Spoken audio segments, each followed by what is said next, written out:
안녕하세요, 여러분. 오늘은 많은 시니어분들이 경험하시는 입마름과 갈증 문제에 대해 이야기해 보겠습니다. 나이가 들면서 침 분비량이 줄어들고 약물 복용이나 만성 질환으로 인해 입이 자주 마르는 경험을 하게 됩니다.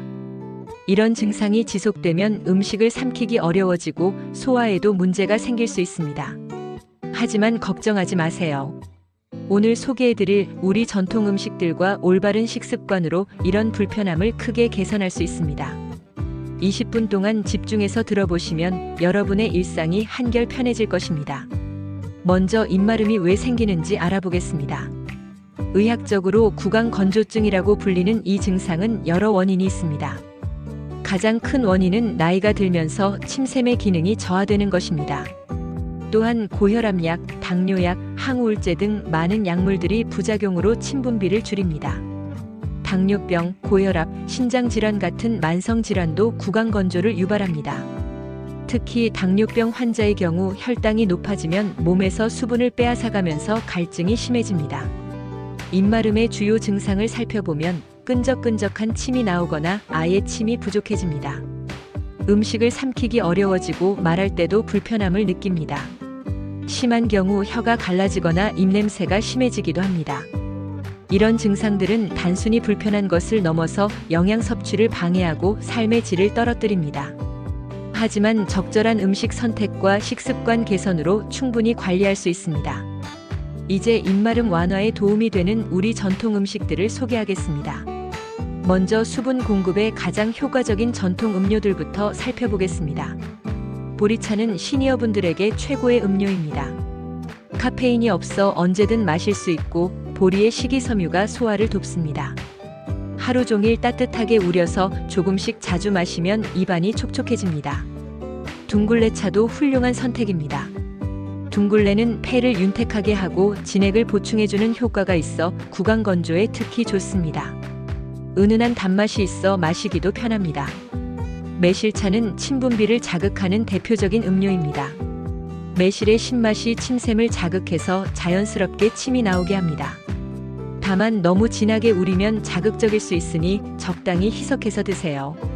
국물 요리 중에서는 미역국이 최고입니다. 미역의 미끈한 성분이 목과 식도를 부드럽게 코팅해주면서 수분도 충분히 공급합니다. 특히 새벽에 일어나서 입이 마를 때 따뜻한 미역국 한 그릇이면 하루를 상쾌하게 시작할 수 있습니다. 북어국도 좋은 선택입니다.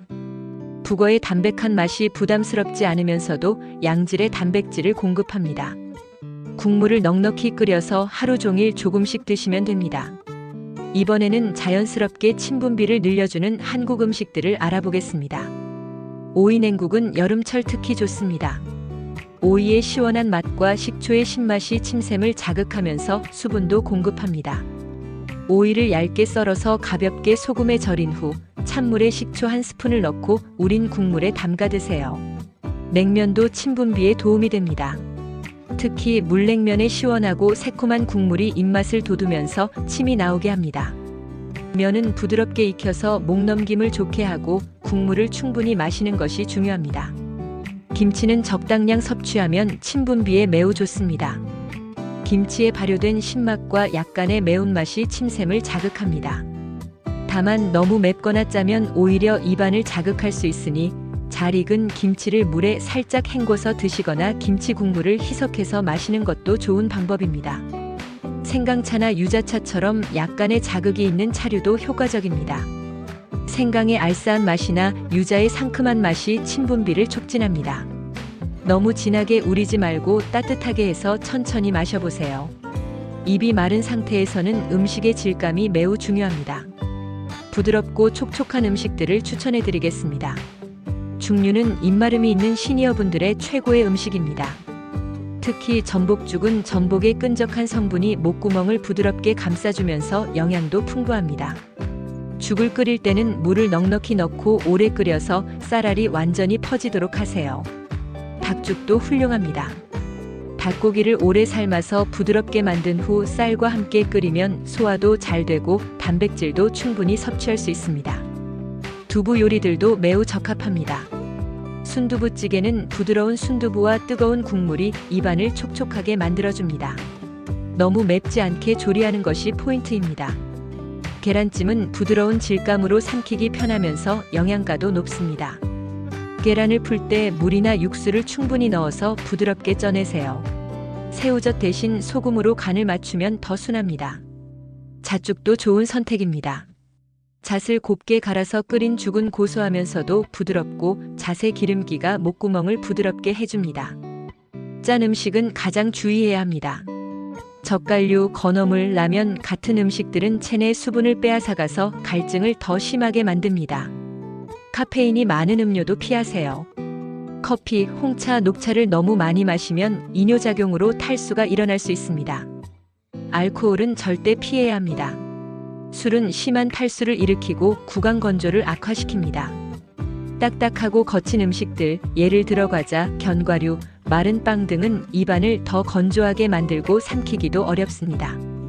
이제 입마름을 완화하는 올바른 식습관에 대해 알아보겠습니다. 수분 섭취는 조금씩 자주 하는 것이 핵심입니다. 한 번에 많이 마시지 말고 30분마다 조금씩 물이나 차를 마셔보세요.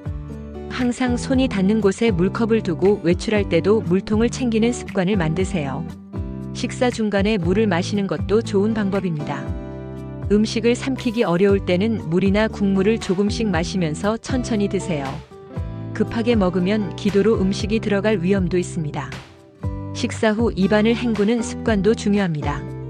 물로 가볍게 입안을 헹궈서 음식 찌꺼기를 제거하고 입안을 촉촉하게 유지하세요. 실내 습도 관리도 잊지 마세요. 특히 겨울철에는 실내가 건조해져서 입마름이 더 심해집니다. 가습기를 사용하거나 젖은 수건을 걸어두어서 습도를 50에서 60%로 유지하세요. 침분비를 늘리는 간단한 운동도 해보세요. 혀를 입천장에 대고 원을 그리듯 돌리거나 볼을 부풀렸다, 오므렸다 하는 동작을 반복하면 침샘을 자극할 수 있습니다.